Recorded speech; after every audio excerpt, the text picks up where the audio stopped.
This podcast is a member of the Place to Be Nation family. Visit us at placetobenation.com, the only place to be in your pop culture world. Well, welcome back, Lucha Lushes. I don't know if that feels right for these episodes. Got to come up with one for these episodes, I think. Lucha Leeches. What about Leeches? No. It'll be totally different. It's got to be something completely different, playing off the fact that we're doing interviews and all that. Speaking of which, this is an episode of Lucha Undead, Get to Know PTB and PWO, but this is a very special arcade audio edition where we have on the line Mr. Rich Cavallucci. Rich, how are you doing tonight? Guys, I'm doing great. Thank you so much for having me. Super excited. I'm pumped to just to see where the night takes us. Yes, exactly. So for a lot of people listening to this, they may or may not be familiar with Rich because, as I said just right now, the show is usually about PTB and PWO podcasts.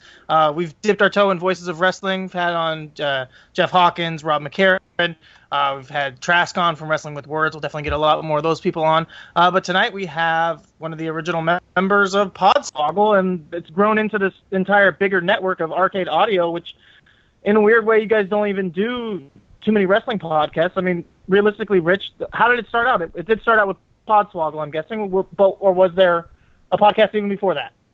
There was actually a podcast before that, and it featured myself, the host of Podswoggle, Chris Mullet, as well as as well as the other members of the squad, Tope Atabanjo and Augie Artiles. In college, we were all in an improv group together called Araka, and we would just do what you do in college when you're in an improv troupe, and you would fart around, drink beers, tell dumb stories, and we all just started listening to podcasts around the same time, mainly like BS Report and Smodcast, and we're like, oh, we could do that without the audience. And so yeah, there was like 60 something episodes, and it just ended up being mostly like a storytelling podcast. And then one day our good friend Rudy Mendoza, he noticed, like, yeah, you guys have been having a lot more wrestling episodes lately. If you guys just did like a wrestling podcast, there's probably like people that want to listen to that. And we're like, shut up. Oh no, you're probably right. And then Podswoggle was born. When was that revelation? I mean, not to age you or let anybody in on the secret, but what year was it when you guys were like, hey, let's switch this over from the kind of joking around to the let's make it mostly wrestling podcast? That was, I want to say, oh God, our first episode was WrestleMania 27. So what freaking year was that? 2011, 12, 11, I think, right? Yeah, that would be like 11. Well, okay, so that's 7, 3, 1. So that's like 4 years ago. So that would be like 2011, 2012 in that range, I think. That makes sense? Yeah. I'm pretty sure it's 2011 because we have entered into our 6th year of Podswoggle. So. Okay, so you guys aren't quite at that smart wrestling fan, been around for like 3 decades yet, but you definitely got in on the ground floor. Yeah, a lot earlier than I mean, just a lot of podcasts in general. Yeah. And needless to say, not the math guy of the group, that's for sure. Yeah, I think part of why I wanted to have you on was, I mean, the same reason why, I mean, Mullet's obviously the host of Podswoggle, but I feel like you're more the spearhead or the guy behind the arcade audio, the network side of things. Am I incorrect in that assumption? That is not incorrect. It is, in fact, correct. Yeah, kind of taking the reins and trying to get the whole thing going here. Yeah, and so what I've been doing as we've reached out to more and more other networks than just PTB and PWO, because that's kind of our home network, is I try to go to the source and get the first guy from the group. But we'll start branching out and talking to other guys within your guys' network as well. But so you eventually switch over to Podswoggle. Interesting show in that, like, I love the tagline. You know, it's a wrestling podcast with entertainment, as opposed to a lot of the other wrestling podcasts that are just with facts. Which unfortunately, I mean, I'll admit it. My other show, This Week in Wrestling, is like it is wrestling podcast with just the facts. The funniest parts of that podcast on the floor as we get to the dry nitty gritty of breaking down the G1. So, I mean, what with you guys being improvers and coming from a podcast where you did joking around, was that the idea that was your unfair advantage, is you figured we could do a wrestling show where it is actually fun and funny to listen to? I mean, we just basically were kind of going for something that was more of, I mean, in the same vein of the other podcast, which I failed to mention. The name of our improv troupe was Araka. The name of the show was a Rockcast. So clever. And it only got more clever after that, some would argue. But yeah, we just sort of wanted the same sort of vibe and audio aesthetic, as it were, of having these conversations that were taking place in our living room, and just putting them on audio files. And yeah, that was kind of our thing. Was, we were all performers and writers, and so we were kind of able to bring a little bit of something that wasn't already happening. And like, there's totally a place for like, boom, boom, boom. This is what happened. Here's what was dope. Here's what was lame. Here's what was interesting. And our job, like when we first started, I kind of wanted to be more like trashy and tabloidy. Like, I just want to talk about like who's dating and blah, blah, blah. And then like, it just evolved into what it was meant to be, and which is the show that we have now, which is like a lot of characters, a lot of jokes, and every now and then we accidentally give analysis. Your show really has turned into like a menagerie of, like you said, so many characters and so many different things. And I love the setup of the show now, where it feels like it goes like 3 or 4 episodes, and then you finally go, it almost feels like a big sigh or like the air's let out of the room, and you go, all right, we have to do a news episode, everybody. And then you're talking, like, breaking down all the stories of the stuff that have happened in the past months. And it also seems like maybe the recording style of the show has changed quite a bit. Maybe even recently, with, I think a lot of you guys have moved to different areas. A lot of you are recording off-site now. And so is it that you're, sitting down and recording a month's worth of episodes all at once? Am I crazy, or is that a right assessment of what's going on now? No, that's pretty accurate. I mean, it started with all of us in the same room, and then shortly after the show started, Tope moved to New York, so we would Skype him in, and then one by one, we all just kind of kept moving away until it was just Mullet and I, still in Gainesville, Skyping to the rest of the guys. And then 2 years ago, I moved to Chicago, and yeah, it was impossible for it to not sort of change kind of the dynamic.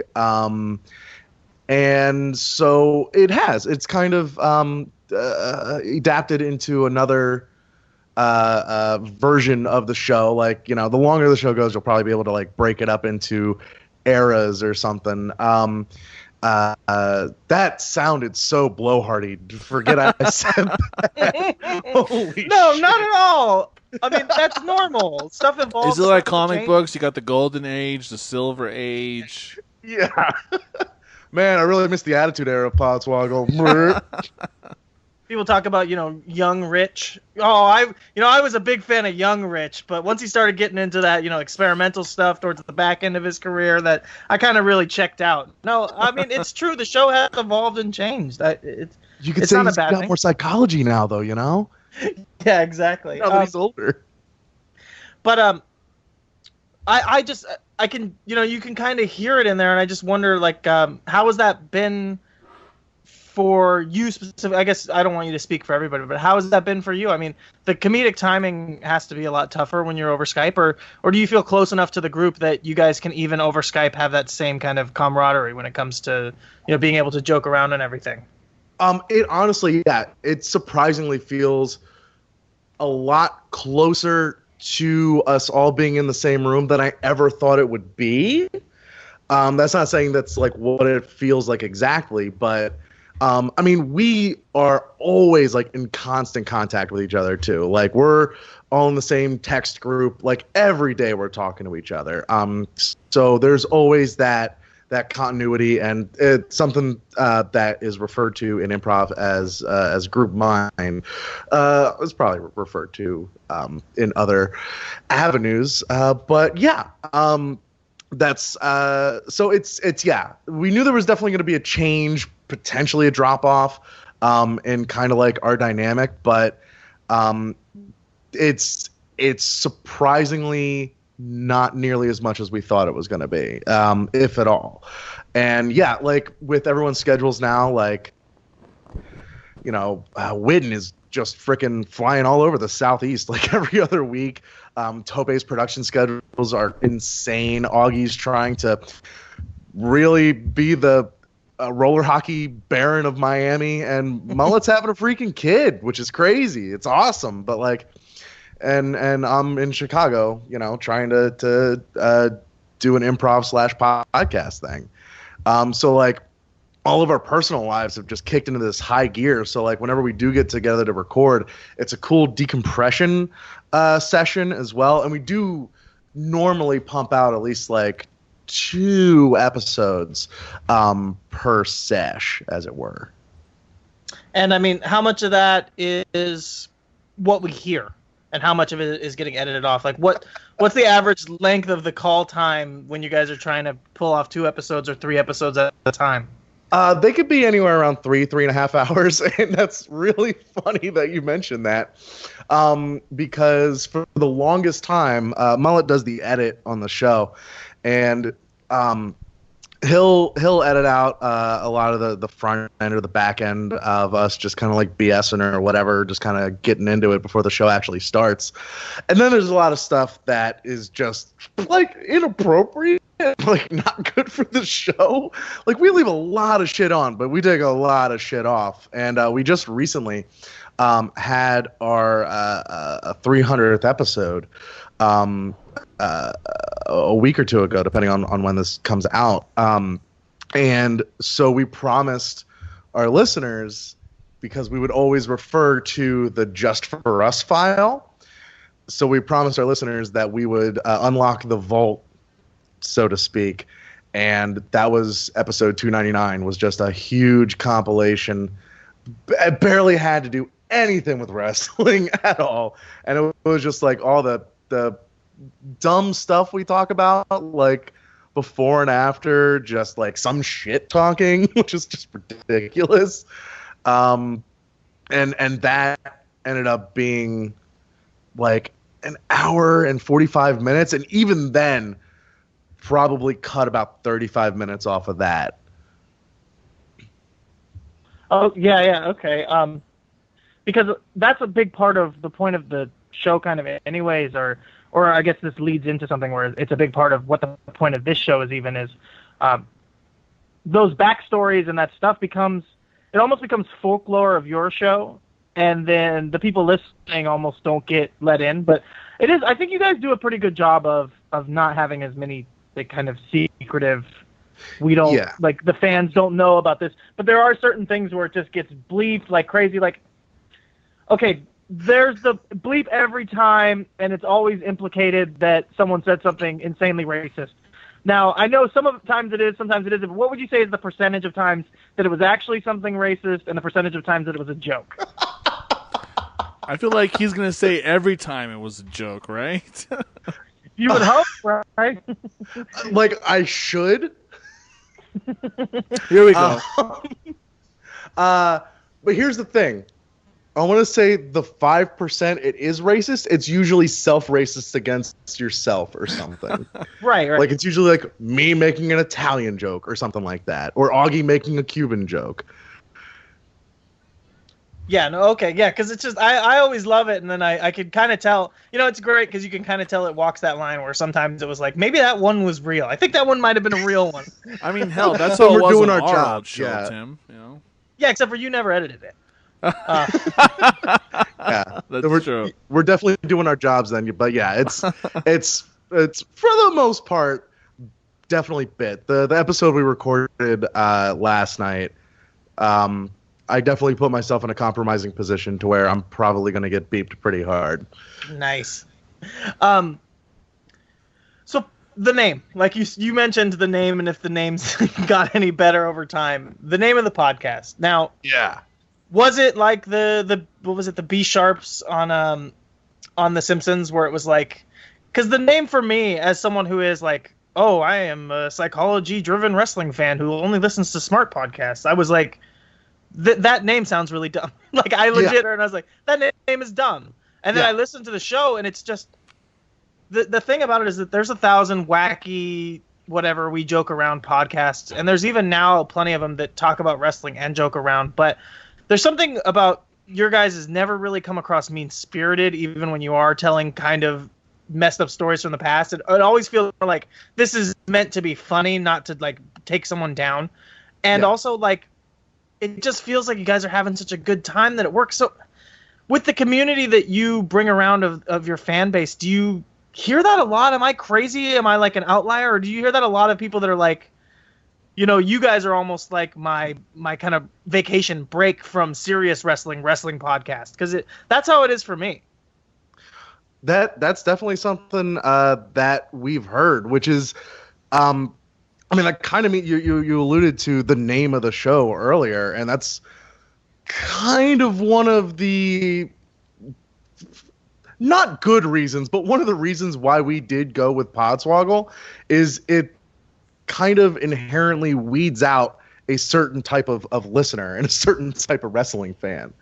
If you're willing to give a show named fucking Podswoggle a listen, there's a good chance you'll like what we bring to the table. Not only that, but like, yeah, I remember the night that Mullet and I were trying to come up with a name, and we were going through, you know, a million different wrestling phrases and terms and da-da-da-da-da, and we're like, yeah, I guess we could do that because of this, or that because of this. And then Mullet said to me, I'm going to go out and have a cigarette. When I come back in, whatever the first thing that comes out of your mouth is what we're going to call the show. And like, Hornswoggle himself was kind of it's hard to say like an inside joke among us, because, you know, everyone that listens to wrestling or watches wrestling or listens to wrestling. If you really listen, that's how it's really good. What? But yeah. Like, you know, he was an inside joke among us, and so he walks in, and I say, fucking Podswoggle. He's like, God damn it, that's the name of the show. And then we committed hard. Now, when we introduced our second podcast after Podswoggle, the Blank Slate, one that was created just as a place to same thing essentially doing on Podswoggle, but not about wrestling. So for all the people that listened, if you dug us and you dug our sensibilities, you might like us talking about other stuff. And then shortly after I moved up to Chicago and Mullet moved down to Orlando, they started Married with Movies, and then we started terming it like the Podswoggle Network. And it's like, well, shit, we've always kind of wanted to change the name of the podcast, but we're kind of too far in at this point to do it. But we're not too far in on the network to do it. So, and that's what essentially kind of lit the fire under my ass to it's like, all right, this is our shot. Otherwise, we're going to be the Podswoggle Network forever, and forever have to explain that name to everyone else. So that's how that happened. All right. Well, this, I guess, would usually have been our time for getting to know your introduction to wrestling fandom. But we got so much into the background of the podcast that we almost kind of missed on it. So we're going to take a quick break, listen to the plugs from the Place to Be Nation, and then we'll come back and maybe cover that and also get into the network stuff, I guess. So yeah, we'll be right back. Promotional consideration paid for by the following. Voice of Ring of Honor's Kevin Kelly here. I want to make sure you're subscribed to all of our great feeds here at Place to Be Nation. Just head to iTunes today and search and subscribe to the Place to Be podcast feed, the PWO PTBN feed, PTBN Pop, and of course the Kevin Kelly Show feed, which includes the full archives of my podcast. Some really great stuff. Subscribe, listen, and then rate us and leave feedback today. Thanks for being a fan of professional wrestling. More importantly, thanks for being a fan and supporter of the Place to Be Nation. All right, Rich, so you're just busting the format completely down. I guess it has to do with your improv background. You're completely just taking me to task. No, if I'm perfectly honest, it's because we've only done a few of these, and because the people run the gambit so much about their interests and what they're about and what they do, it's hard to hold anyone to anything. But so, Tim, yes. in the interest of full disclosure, shouldn't we tell him how we used to make fun of improv all the time? I mean, I guess. I think anyone who does improv knows that people who do stand-up make fun of improv. I mean, because it's the goddamn worst. Improv's the dumbest.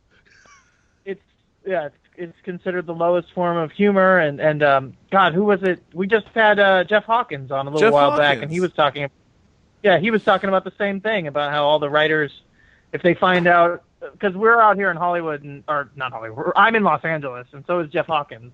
And he actually does, work in the industry every now and then, which I never do. And he said even like in the writer's room, if they find out that you're the improv person in the writer's room, then they're going to take you to task and, try to come up with jokes just to bust your balls. So I think everybody who does improv is aware of that. But you are in Chicago, right? So, I mean, there's a lot of improv in Chicago, no?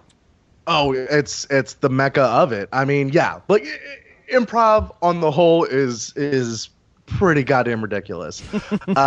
One of the great things about being in Chicago is you get to see some every now and then some like pretty fucking transcendent stuff, which is cool as hell. And there's also amazing stand-up here as well. And since I got up here, I've been kind of dipping my toe back into that as well. Not nearly as much as I wish I could, but as it were.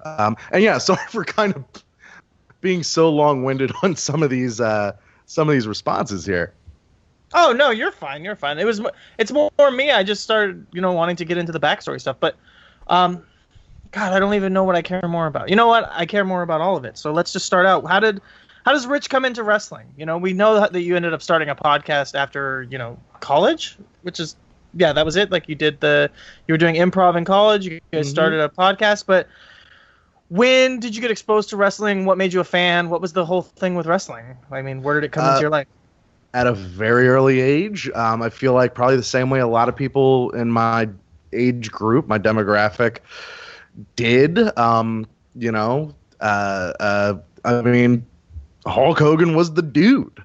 And there was no way around that. And it helped that, all my friends when I was like 5 or 6 or 7 watched it as well, and our dads watched it. I remember like home videos of my dad and my best friend's dad doing bushwhacker impressions around the living room and like licking their respective wives' heads and stuff. And yeah, it was all we did. And then sort of naturally kind of fades away until the Attitude Era comes back, and then it's again all you eat and breathe and sleep, and then high school happens and girls happen, and then college happens, and for dumb college guys that like to fart around, wrestling is like perfect. And meeting Mullet honestly was what got me back into wrestling. That's a short little history.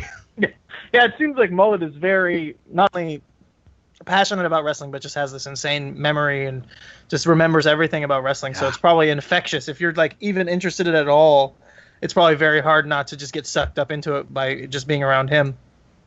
There has been so many parties that we've either had or been at where he would be outside smoking a cigarette and someone would like notice either like a toy championship belt that we had hanging up or like a shirt he was wearing. They're like, oh yeah, that's a wrestling thing, right? And then 3 hours later, they're still outside talking about wrestling. Yeah, that's it, man. And it's so funny because you mentioned Hulk Hogan, and it's I grew up kind of on the NWA side of things, and I was like into Crockett when I was really young. But I remember being a kid and just having a Hulk Hogan poster and not really knowing where it came from or who he was, which was very weird. Like, I knew that he was a wrestler, but like I said, I watched more NWA, so I was like Sting, Ric Flair, Vader. I would have known who they were. But Hogan, I was like, why do I have that? and it just pops back into my head at some point. So I'm like, where did that come? I never even liked Hogan. Like, he was never my guy, but that's how ubiquitous he was. I think I heard some study, they said like 85% of the world, if you show them a picture, they know who Hulk Hogan is from a picture. So that's just how ubiquitous he is as a star. And so if you did grow up in that era, there was no way around it. You were going to get exposed to Hulk Hogan. On the old website, the original Podswoggle.com, where we actually used to have articles and stuff, Mullet did a survey, sort of like a Family Feud style survey, where he would just stopped 100 people on the street and asked them to name 5 wrestlers off the top of their head. And Hogan was always like the first one, like 90% of the time. Yeah, that seems about right. The other thing that you used to have on your website, or I don't know if you even still have it, was there was one particular shirt on your website that I just loved. Do you guys still have that there? It probably is. We haven't touched it in a while. I always loved that it's just a blank white shirt, and I guess people can assume what it was in reference to, but it was someone that's not allowed to be mentioned. I always loved that. It was just so good. I can't remember this exactly, but I think someone bought it. Really? One person, which like had to be a drunken bit. Like they had to like come home from the bar like 3:30 in the morning, like just listen to an episode that night and said, "I'm gonna fucking buy this." It might have been someone who got such a kick out of it made them laugh that they thought you guys deserved the money just for them laughing about the joke. You know what I mean? Like, that's how I would take it. But hey, more power, man. That's awesome. But yeah, I remember seeing it going like, no. Of all things, right? Yeah. So the point of the podcast, I'm supposed to ask, right? Like, have you ever been a member of the PWO board? Are you familiar with PWO? I am not familiar with PWO, if I'm being completely honest. I feel bad about that. Oh, no. That's fine. So PWO used to be, or it's still kind of connected to Death Valley Driver. It's pro wrestling only message board. It's the very serious message board. And if you've ever paid attention to like the Brian and Vinny show, whenever they would talk about the people who would say that Shawn Michaels is the worst wrestler ever and Chris Masters is amazing and stuff, that's the people who do it. So that's the kind of the affiliation, or maybe the lineage of the PWO somewhat, is the guys who argue about how Kurt Angle and Shawn Michaels aren't very good. So gotcha. Yeah, so I would assume, just based on where you're at and kind of your fandom, that's not a place that you would frequent. But did you have experience even before Podswoggle kind of going on, wrestling internet message boards, forums, stuff like that? Or was starting a podcast about wrestling really your first foray into wrestling, or the internet of wrestling and all that? I'd say it was like just before that. I remember, again, hanging out with Mullet. And he went on some ratty looking website. And I'm like, what are you looking at? He's like, Rey Mysterio is not going to be on the show tonight. I'm like, how'd you know that? And that was my first exposure to like the dirt sheets or whatever. And then it was kind of like a rabbit hole from there. Like, I think I remember I must have like tweeted something about wrestling, and then like NoDQ.com followed me. I'm like, oh, this seems like it'll be my site. And it was for a while. And then probably the Squared Circle subreddit was like one of the first things I sort of got into as far as like conversation wise. And even then I barely ever talk. I'm more of a lurker there anyway. So, but yeah, it definitely came around that sort of big college time wrestling renaissance for me.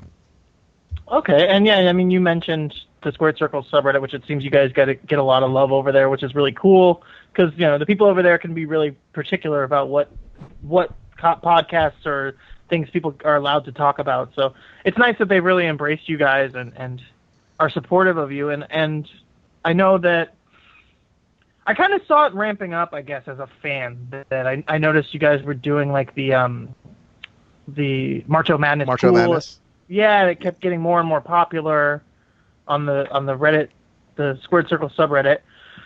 And then there was, like you said, there was the Podswoggle network artwork that then got changed to arcade audio, which I thought was cool. And then there was the podcast festival.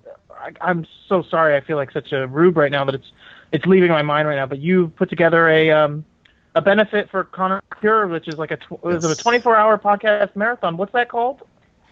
It's called Pod Slam Podcast Marathon for Connor's Cure. It honestly, it won't surprise me if in a few more years it does get to 24 hours. Currently, it's only 12 hours. We might go a little over this year. But thank you so much for bringing that up. Since that's pretty much been what's been consuming my days and nights recently.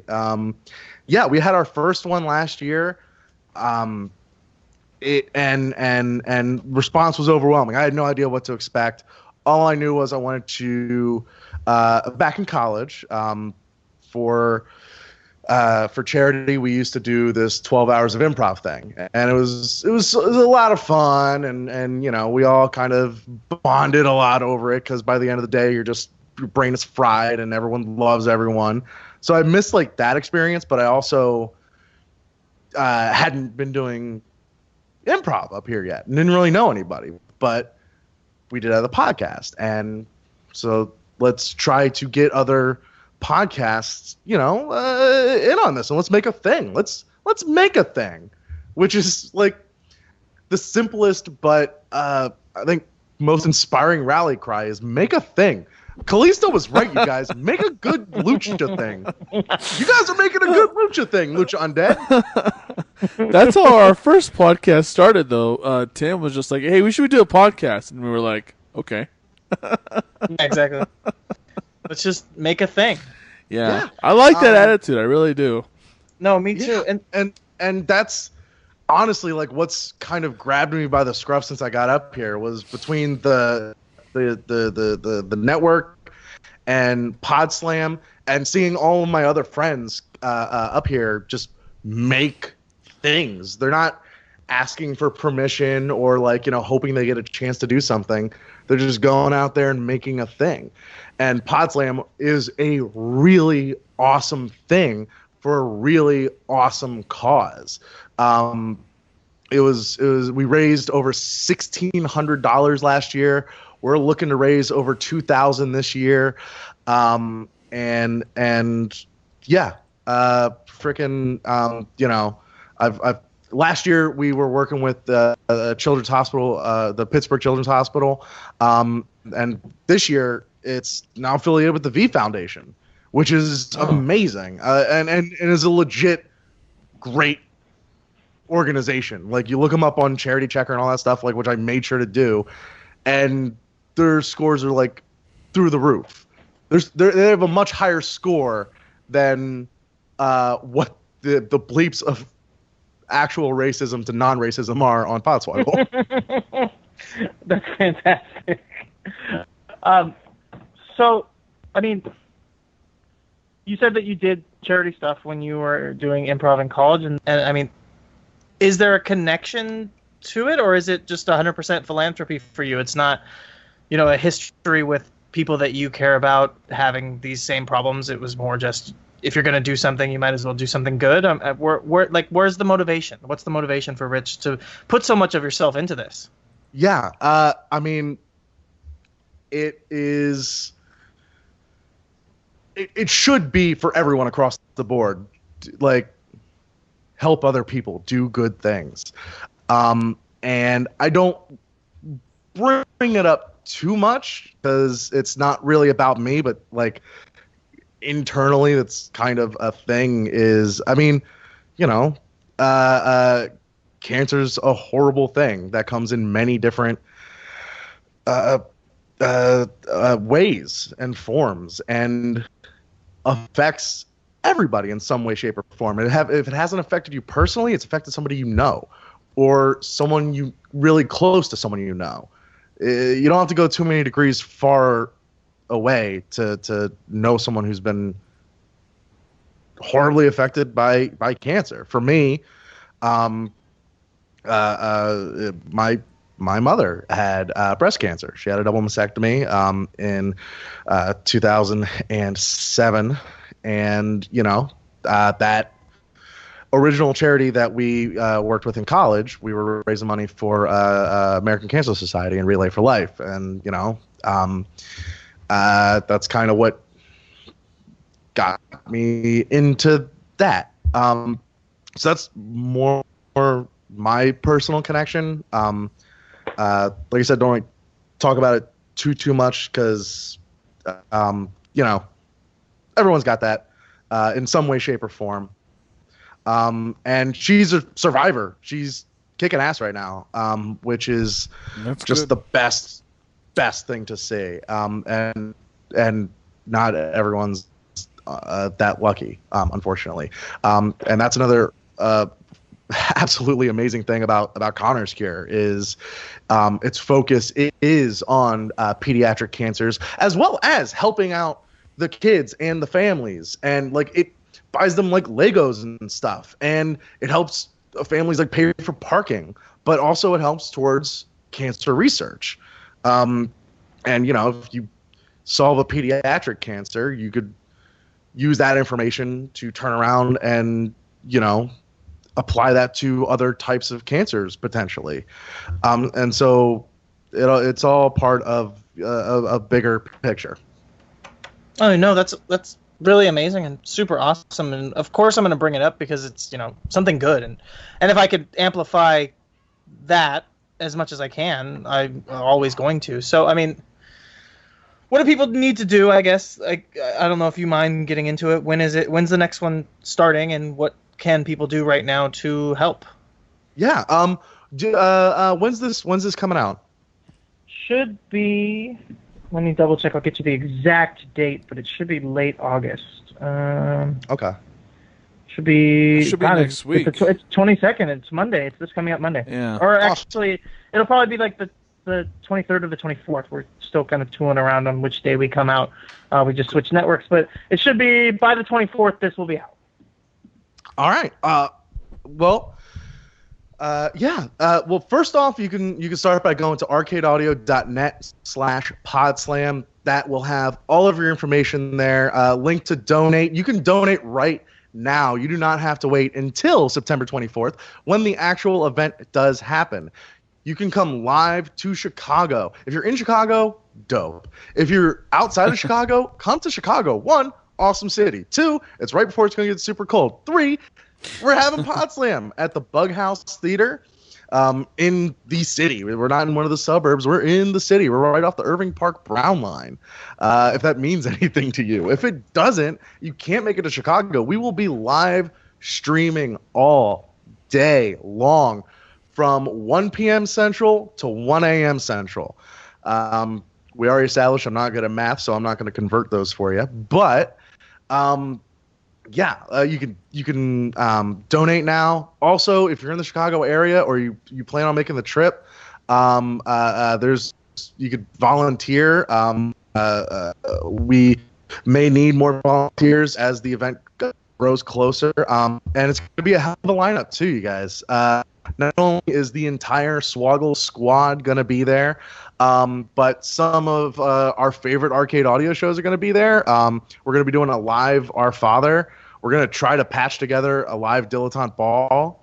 RJ Hates Rap. I'm so excited for this live RJ Hates Rap, just for everyone to be introduced to our friend RJ. If you're not familiar with this podcast, just check it out. It's on the website. It's on Arcade Audio. It's unique and special. And RJ, I love him. He will be exposed. We also have a bunch of other awesome podcasts that are going to be there as well. Does This Work? Rock and Wrestling. Bad at Movies is coming back. They were there last year. Talking Wild. And I mean, this is a scoop because these should be announced by the time this comes up. But if it's not, and there's still going to be other shows announced, but also Marty and Sarah Love Wrestling will be there as well. Oh, that's awesome. Yeah. they're awesome. They're great. And come and check out their show and all the rest of the shows. There's going to be whole day passes as well as tickets potentially available online. That's why you got to stay tuned in to arcadeaudio.net/podslam, or I'm just going to run through all the plugs right now. Podslam Live on Twitter, Podslam on Instagram, and Podslam Podcast Marathon on Facebook. Fantastic. That's actually. Oh, go ahead, Adrian. I was just gonna say I'm on your website right now, and I want to ask you about this. About this Married with Movies show. This sounds interesting. But before we get into that, I think we should go on a little break now.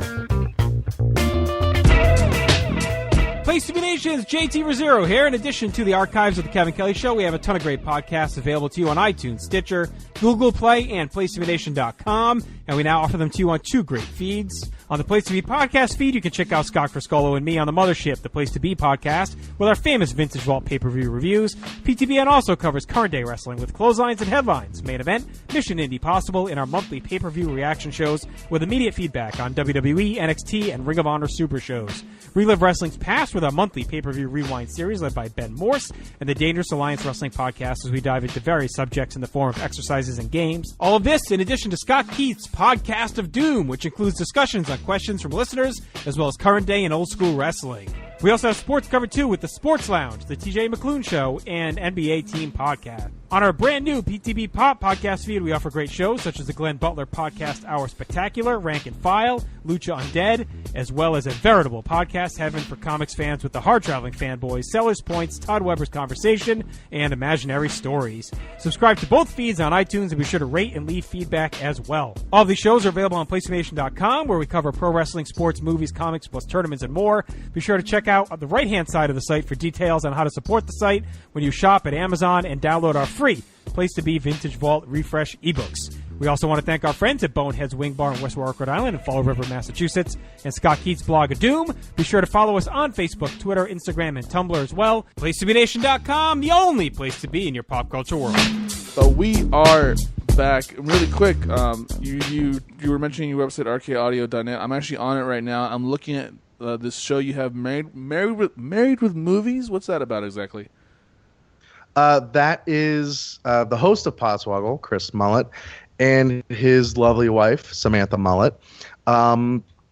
Mullet, just as much as he's into wrestling, he is into movies. Oh, nice. They own over 1,000 Blu-rays and DVDs. As much as I've told him, just stream it.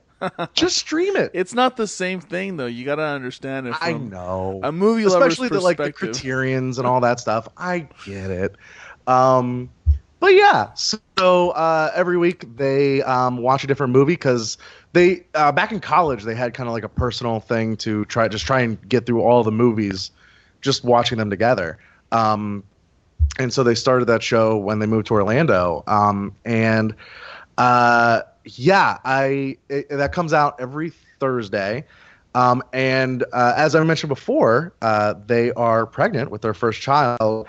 And so like, I'm really interested to see how this show kind of evolves and changes and morphs from like this young married couple that, you know, we'll talk about movies and bicker and love and all that stuff to like, you know, there's probably going to be like some infant crying in the background, like in a few months of these shows. Yeah. And how that dynamic's going to shift.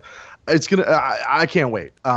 That show is only going to get better and more interesting. It's a really, really good show to begin with, man. They know what they're talking about. Yeah, it looks right up my alley because it runs the gamut from Inception to Teenage Mutant Ninja Turtles to Neighbors to 9 months, which is on here as well. So I'm gonna have to check that out actually because that sounds really interesting.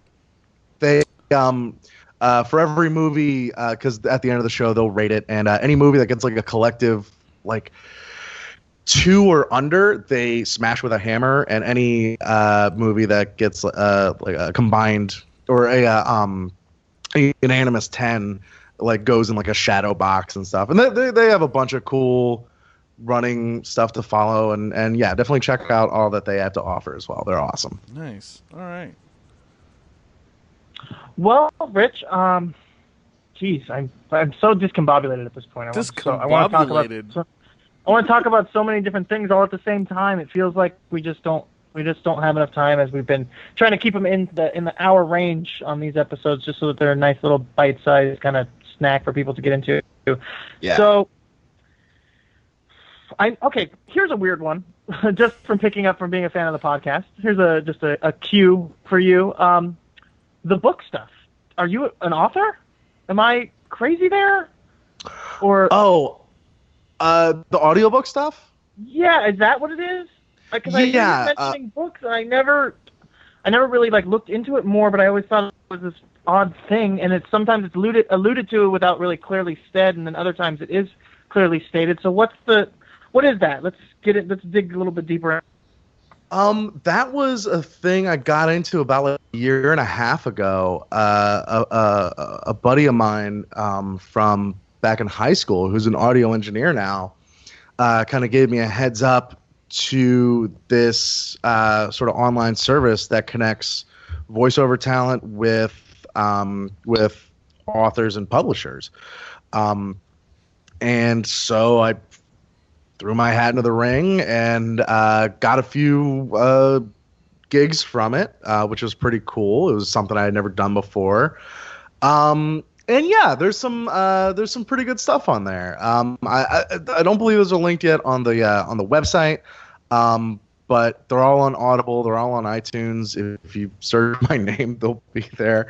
It was kind of just like a thing that I was doing until I found a job up here, to see if I could turn that into something, which I still do plan on kind of pursuing that end of things, just because long term for arcade audio, I sort of have a vision of it being more than just podcast. I want it to encompass more of the spoken word, as it were. And again, as pretentious as that sounds, trust me, it's pretentious.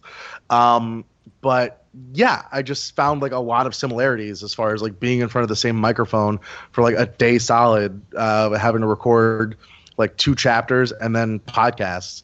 And so, yeah, and then potentially having talents from podcasts do audiobook narration and stuff like that. And you also get to meet a lot of cool independent authors that are just living a dream. They're independently publishing and they're putting it out there, not letting anyone tell them they can't. And that's awesome. I actually interviewed a few of the authors on the Blank Slate, and just crazy stories. Everyone's got crazy stories. It's awesome.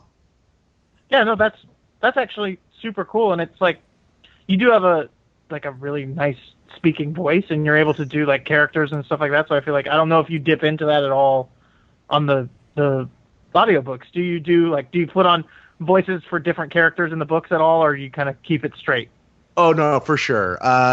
I did a couple books of the Sky Castle series, which is a children's series, and so you gotta really lean in on those voices for that, and do the voice of a dragon. That was not the voice I used. Everyone knows that's an old miserly man. That was not a dragon. That was not a dragon. Oh God, I can't remember the exact voice I did, but let me just try to go into a dragon right now. Use the voice of a dragon. That was just a bellowy Seth Rogen, or a little boy demon. So yeah, you definitely lean in on some of those, and then some of the other ones you got to be a little bit more straightforward and be more subtle. And then yeah, it's I didn't realize the crossroads I was going to be at, when I got to my first female character, and it's just well, I'm not going to put on a lady's voice, because that's just shitty and insulting and not true to a character. Insulting to who though? I don't know, really. It's just insulting to voices, I guess. Did I stump you? I think I just stumped you a little bit. Yeah. That's the point of the show, Adrian. Sorry. Get it back on track. But yeah, it didn't feel right. It didn't feel right by anybody. And so just okay, yeah, just be a little bit lighter in your voice, and like people will get it. You can trust that the audience will get it. Yeah, I mean, I could see kind of why it would be offensive, but at the same time, it would also be kind of abrasive, I think, when you're putting on like a really just tonally seemingly. If you don't do a good female voice, then you just don't. And like, I don't want to hear you just doing a bad one for an entire book. That'll probably end up turning me off completely. Yeah. All right, so Rich, we really just mucked this up and we didn't get into you at all. So what we're going to do is we're going to take one more quick break, then we're going to come back and we're going to just lightning round Rich's background, Rich's past, as quickly as we can. Hell yeah. So one more quick break, listening to plugs from the PTBN PWO Podcast Network. This is Parv, and I'm here to tell you to listen and subscribe to the Pro Wrestling Only Place to Be Nation Podcast Network. That's the PWO PTBN Podcast Network, where you'll find a ton of in-depth shows done by hardcore fans. We've got Chris Zellner's 1-2 punch of Exile on Bad Street, and with David Bickenspan, a smash hit Between the Sheets. We've got Wrestling Culture with Dylan Hales and Dave Musgrave, Goodwill Wrestling and the reaction shows with Good Old Will from Texas. We got This Week in Wrestling with my man Pete and Johnny Sorrow, Stephen Graham and Tim Livingston's Pro Wrestling Super Show, Tag Teams Back Again with Kelly and Marty Sleaze, and a ton of other great shows too. And of course there's Titans of Wrestling and Where the Big Boys Play with yours truly and some dude from down south called Chad. PWO PTBN Podcast Network. All right, Rich, so we're going to lightning this through. I usually close out with my big final one, so you know what, I'm gonna say it to you now, and then you can think about it as we dig into your background. But what I'm going to ask you to tell me, and this is going to be a tough one because you're an open book who does 3 or 4 different podcasts and everything in the world, but if someone only knew you from your online presence as a podcaster, what would they be shocked and surprised to find out about you? We'll close out with that, but let's start out with where did Rich start out? Where did Rich grow up? Where was Rich born? That's what I want to know first. Ooh, 100% born and bred Florida trash. Ooh, nice. Oh, nice. Yeah. Are you the Florida man I've heard so much about? Hollywood, Because you're always in the news, by the way. What's that? Are you the Florida man I hear so much about on the internet? There's always something about a Florida man does this, Florida man does that. Are you him? Or do you know him by chance? Not anymore. That's why I got the hell out of that state. but yeah, man. Believe the hype. Florida's fucking nuts. Oh, I believe it. I have a friend. Well, WrestleMania is in Florida, and I also have a friend who, their family lives up there. And last night we went out to dinner, and they're like, "Oh, we should all just go to Florida for vacation and hang out at my parents' place. They have a condo on the beach." And I'm like, people are trying to get me to go to WrestleMania, and I'm refusing to go to Florida. I'm not going to go to hang out at a condo on the beach with your mom. So yeah, no thank you on the Florida. But I'll take your word for it. Thank you for reinforcing my negative stereotyping of an entire state. There are some beautiful things about the place, and you should definitely try to make it out there before it's underwater. But oh yeah, definitely. Yeah, it's not all bad. All right, I'll look for the good parts. I'll have to find I don't know what the good parts are. If you ever go out there, hit me up. I'll give you a good list of what to hit and what to avoid. And then the next thing, so you go from Florida to college. Where did you go to college where you met all the other Swoggle Squatters? University of Florida in Gainesville, Florida. So I went from South Florida, which is basically the Northeast, to North Florida, which is southern as hell. But as far as college town goes, Gainesville is fantastic. And it took me a long, long time to leave. Yeah, I mean, you guys all met there, and I mean, yeah. I don't feel like everyone in the squad is born and bred Floridian, but a lot of you guys stayed there for quite a while until everyone started moving out. And at this point, is it just Augie is still in Florida?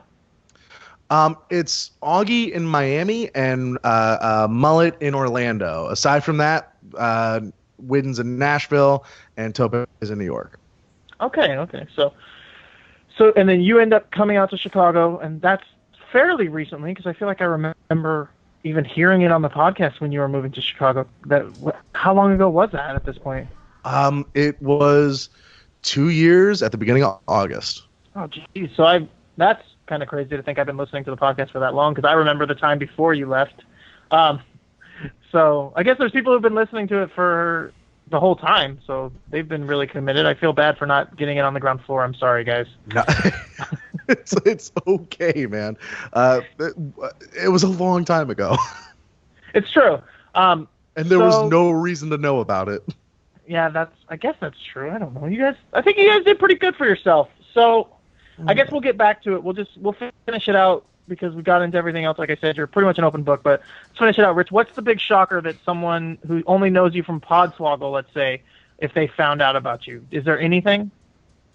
Yeah, dang. Like, that's the hard one because we really let it all out.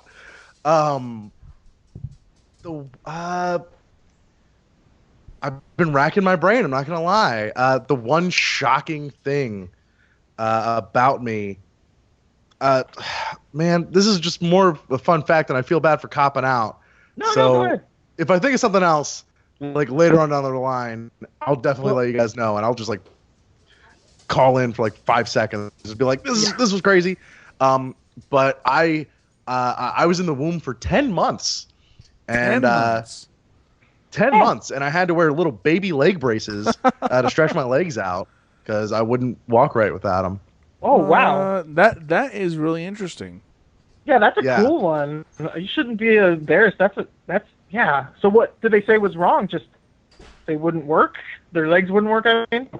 Yeah, I was just like in there for so long, and I grew, and I was just like cramped, and my legs were just like so like just pushed together, I guess.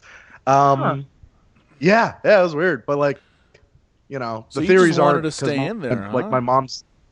What? You just wanted to stay in there, huh? The theory is that because my mom's go-to pregnancy food was Snickers, like I just didn't want to stop that train rolling. So sure. Yeah. I mean, you're not a self when you're hungry, and inside there you had plenty of Snickers, so you didn't ever have to become a person. I don't know. Or to throw it back, I guess, to their last marketing campaign, not going anywhere for a while. That works better. See, I need to know retro Snickers better. There we go. You're like, I got it going on here. I don't need to get out of here. What's wrong with you people? Leave me in. It honestly sounds like you turned into human veal. Oh my God, that could have been. Well, I probably wouldn't have even known, but yeah, that's what I was. I was baby veal. Yeah, all right. Human baby veal.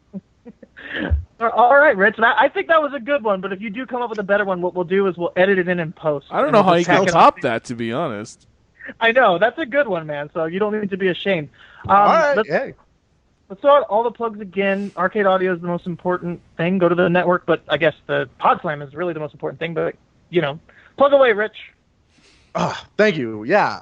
Arcadeaudio.net is where you can find all of our shows. And we also have some defunct blogs already. So that's how you know you're a real website. As well as arcadeaudio.net/Podslam. Everything you need to know about Podslam is at that page. And you can donate right now. Don't wait for it. But if you want to wait for it, September 24th, live in Chicago, Illinois, 1 p.m. Central to 1 a.m. Central at the Bughouse Theater. All the details will be on the website. Also, follow Arcade Audio at arcade_audio. And honestly, guys, thank you just so much for having me on. This was awesome. This was fun as hell. And shit, yeah, thanks. I wanted to say I'd like to go to Chicago, and I look it up on the maps. It's like 14 and a half hours away, so I'm like, yeah, I can't really just drive there. Never mind. Hey, there have been some pretty cheap flights lately. That's all I'm going to say. I should just look into it. I'm in Denver, by the way. That's why I thought, I'm close to Chicago, aren't I? Nope. Like a time zone away. Oh, yeah, you guys are almost closer than me. And I'm thinking about going to Chicago. I was like, when you said the date, I was putting it together and seeing if I can make it work, but I just think it's just not going to happen for me, unfortunately. It's not in the cards this year, but maybe next year. Otherwise, I guess, follow us on Twitter at Lucha Undead. God, I got so much stupid stuff coming out on Wrestling with Words. I'm probably going to be doing more reviews over there soon. And then I've also obviously got This Week in Wrestling. When you're listening to this, the latest episode, we would have been reviewing the SCI, so that's important. The Scenic City Invitational down in Chattanooga, Tennessee, right down there near where Wooden's at, right? And just probably the best tournament. Like right after G1 kind of kicked my ass, SCI might be the best tournament of the year. So go listen to me talking about a tournament that I actually enjoyed for the first time all month. And then otherwise, Adrian, do you have anything you wanted to plug this week? Yeah, follow me on Twitter at DellaBoots, and I will be sharing the link to the 48-hour short film that I was in. That is officially done, and it's out and on the internet for you to enjoy, and that's about it. All right, well, thank you everybody for listening.